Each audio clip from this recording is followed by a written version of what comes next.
नमस्कार मित्रांनो,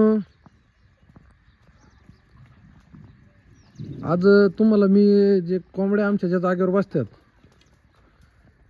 त्या जागेची अरेंजमेंट दाखवतो। सकाळचे 8 वाजल्यात, सगळे कोंबड्या चरायला सोडल्यात बाहेर। आता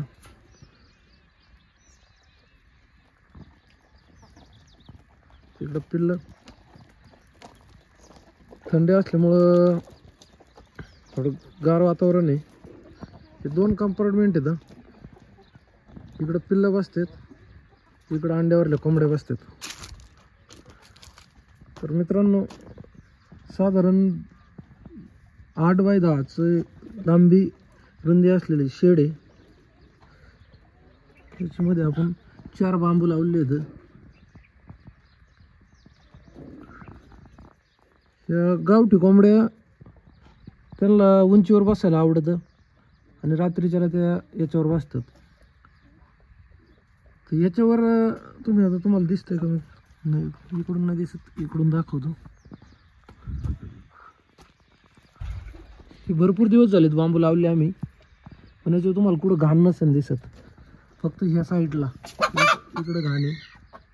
म्हणजे कोंबड्या विविष्ट करतात, ती खाली पडते, त्याच्यामुळे इथं काही वर भरत नाही। आणि त्याचं अंतर, ह्या 2 मधलं जे अंतर आहे, हा जो बांबू आहे आणि हा बांबू आहे, याच्यामधलं अंतर 1.5 फूट आहे।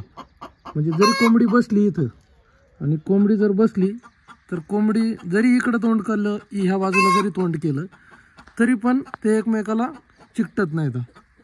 त्याच्यामुळे त्यांच्या मारामाऱ्या कमी होतात आणि विष्ट खाली जायला ही होतं, म्हणजे एकमेकीला काही तकलीफ होत नाही। दुसरी गोष्ट, याच्यामध्ये ह्या एवढ्या शेडमध्ये रात्रीच्याला वरती 70च्या आसपास कोंबड्या बसू शकतात। पण आता सध्या आपल्याकडे कमी येतात। दुसरी काळजी ही घ्यायची का त्याची जमिनीपासूनची जी उंची आहे ती पण थोडी मापातच पाहिजे, किंवा त्यांना वरती जाण्यासाठी मग काहीतरी पाहिजे।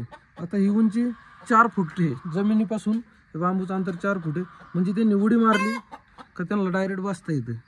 नाहीतर मग त्यांना जर तुमची बांबू उंचीवर लावणार असताना तर त्यांना जायला काहीतरी एखादं लाकूड किंवा काहीतरी शिडी टाईप केलं तर बरोबर राहील। अजून एक गोष्ट, कमी जागेत जर आपल्याला हे करायचं, आपण इकडे पुढेही बांबू लावू शकलो असतो, पण काय झालं असतं, जर बांबू लावले असते तर कोंबड्यांना अंडे घालायला जागा राहिली नसते। त्याचं कारण काय, जर हे बांबू इकडे पुढे आले, जरी इथं वर कोंबड्या बसल्या, तर रात्रीच्याला हे सगळे कॅरेट घाण होऊन जातील आणि मग खराब होऊन जातील। आता हे कॅरेट नवीन येतं, त्याच्यामुळे हे एकदम स्वच्छ येतं, काय याच्यात हे नाही।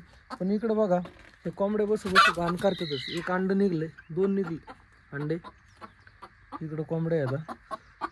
तर एवढी काळजी घ्यायची का याची उंची जी आहे बांबूची जमिनीपासून ती 4 फुटाच्या आसपास असली तर मग कोंबड्याला बसायला सोपं जाते।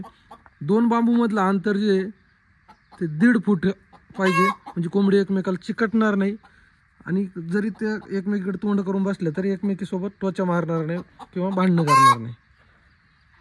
आणि त्याच्यानंतर हे सगळं घरगुती जुगाडी पद्धतीने हे आपण पाणी पिण्यासाठी निप्पल लावले त्याला खाली।